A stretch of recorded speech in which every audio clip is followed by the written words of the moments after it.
I didn't want to keep forgiving myself on Sunday and then repeat and do the same again Monday, Tuesday, Friday, and then go, oh, now I can be forgiven. I was like, no, man. Forgive me, Father. I know what I'm doing, and I keep doing it.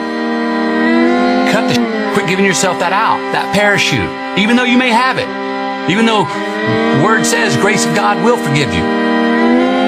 Yeah, I need to strong arm myself, put my damn hands on the wheel, look in the mirror and go, it's on you.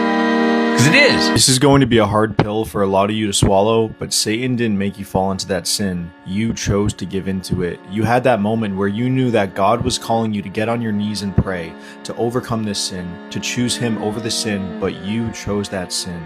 You chose that fleshly desire. And there are so many of us that we use Satan as an excuse for why we sin so much. But the reality is, every single time that you were tempted, you are always provided a way out. And you know that God is calling you. You know that God is providing a way out, but you choose to give into it because your desire for this sin in the moment is greater than your desire for God. And the reality is, the only way that you will ever overcome the sin in your life is when you are willing to take accountability and realize that you are the reason that you keep falling in, that God is right there calling you away from the sin, giving you a way out, but you don't choose it. There's two doors and you always choose that door that leads into the sin, that leads into the lust. And a lot of us want to make ourselves feel better, so we say, you know what, I'm just so addicted. Satan's attacking me. I'm going through spiritual warfare in my life and I can't overcome it. But that is a lie from the devil.